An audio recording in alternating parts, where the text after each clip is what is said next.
রে বাবা 7 আপ আমার একটা 7 আপ আনিয়ে দাও, আমি একটু খাইয়ে শান্ত হইয়ে লই। যা দেখাইলে ব্রাজিল আর যা দেখাইছে 7 আপ, হাতে 1 কাপ 7 আপ মানে 1 গ্লাস 1 বোতল 7 আপ না খাইয়ে আমি আজকে কিছু করতে পারবো না দাদে।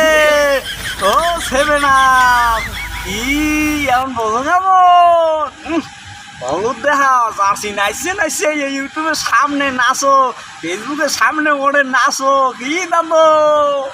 7 আপ ভালো লাগে। 7 আপ 7 তারিখ 7 মাস খালি কোন রকমের উপরে ডাললে যে 7 বছর হয় নাই।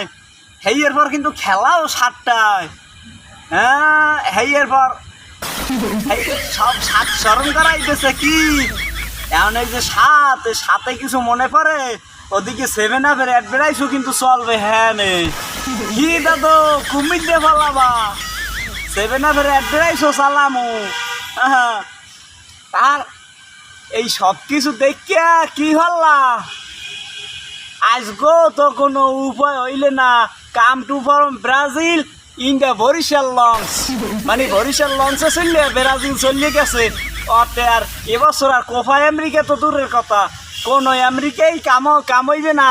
হাতে যদি বুলডোজারও লইয়াও চাইলে না লাভ নাই দাদে। এখন ওই কাম টু ফরম এইবার ওই অ্যাডভেঞ্চার নয়তে সরিয়া এইবার চলিয়ে গেছে এককালে বরিশাল। এখন আর ব্রাজিলে কোনো উপায় নাই। ব্রাজিল তোরা গাঞ্জা খা, তোরা জুয়া খা। ও না জুয়া তো খাওয়া যায় না, জুয়া খেল তোকে তো কোনো উপায় নাই। এখন ওই সারিয়াই বান্ডামি সারিয়াই ব্রাজিলের জার্সিগুলোরে সারিয়া এইবার মোক না নই মন না নেই বাংলাদেশের জার্সি লেবাটা কোথাটা গেলে কই যাইতেছি মোর জার্সি বাংলাদেশি বেড়া মুই বাংলাদেশ এইটাকে কাম ফাম বাংলাদেশ করি মুই তোকে মতো এই ব্রাজিল করি না। ব্রাজিল করিয়া মানিজ্জাত খোয়ার লাগবে, সব শেষ হয়ে যাইবে। মোটে এককালে নাক চুল কাটতে এককাল টানাস্থানি অবস্থা হয়ে যাইবে দাদে। এরপর আর্জেন্টিনাকেও অবস্থা এবছর এখন পর্যন্ত ভালো ঠেই না। এ হালারাও খাইবে এফির অগও এক কেলা বাস দেবে। সব সার বাংলাদেশ বাংলাদেশ